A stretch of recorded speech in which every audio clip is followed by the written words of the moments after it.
This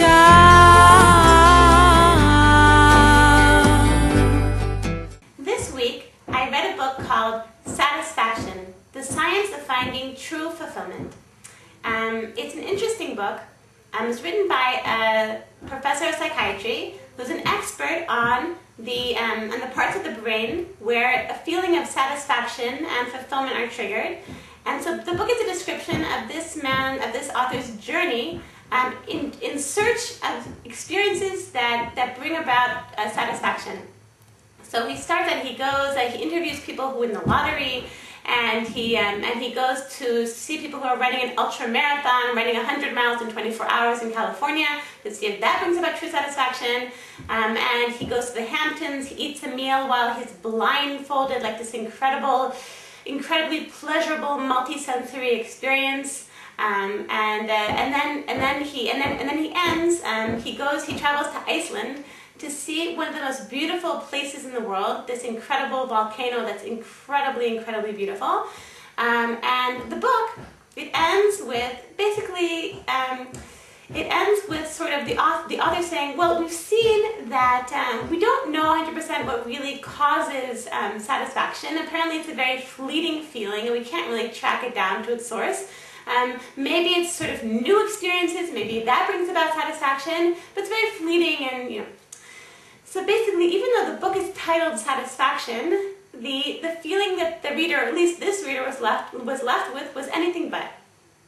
It's an incredibly unsatisfying book. And I think that the reason it's so unsatisfying, and I think that the reason why this author, Professor Gregory Berns, I think that the reason why he never finds satisfaction is because he's making the mistake that I think is like the fatal flaw of society today.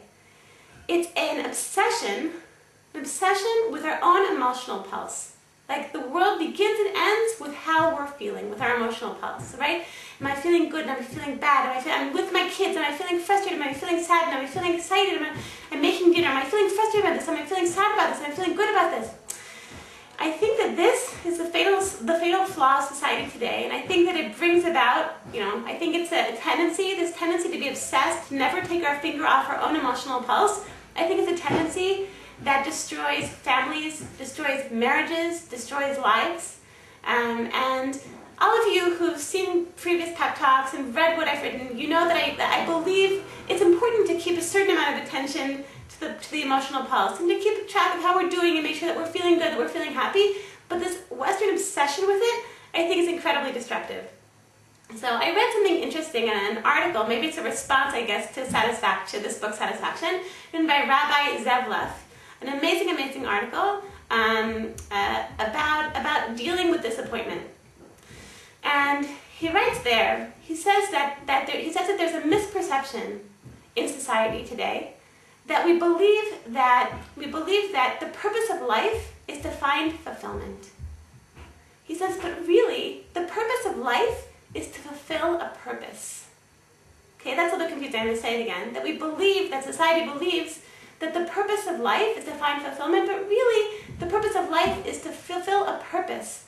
He says every day that we live, and every week, and every year of our lives, that we are put in situations, and we're born into situations, and we're born into a certain family, a certain community, a certain society, a certain world that needs to be fixed. That there are things that we can do to bring nachas to Hashem, to bring nachas to God, to our Creator. There are things that we can do to bring the light of Torah into the world. There are things that we can do, as a Shabbat guest said this past week at our table, that I thought was a brilliant way of putting it. His name is Dan Rosen. He said you need to think of what you're going to do to make the world a place where God can feel at home.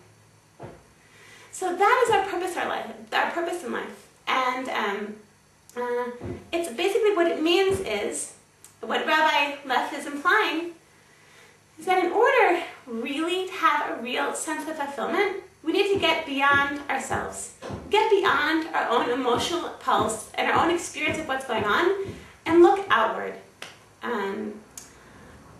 Just to tell you a personal story, 5 years ago, I experienced a miscarriage, my only miscarriage, and it was it took me 8 months to get pregnant again, and those 8 months were the most depressing months of my life.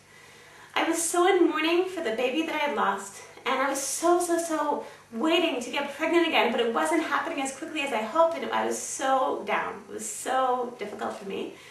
But during that time, once a week, on Shabbat afternoon, I would go and visit a lady who lives near me.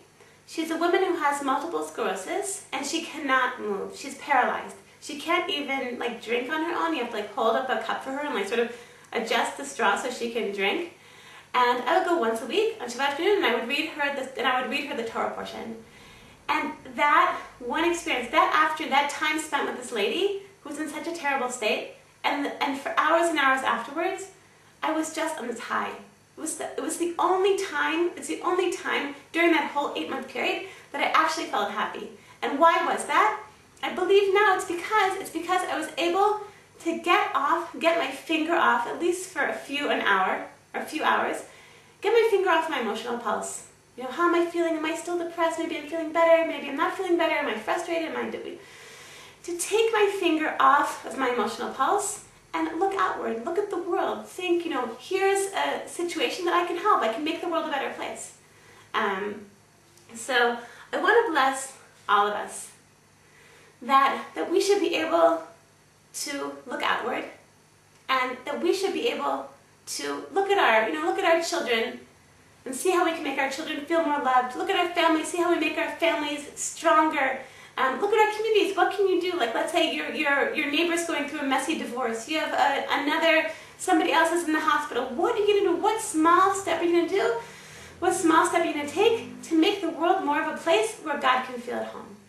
And that, God willing, I bless all of us, that through taking these steps and through fulfilling our purpose, that in that way, that we will really be able to find true satisfaction in life. I'm going to bless everyone with an amazing week.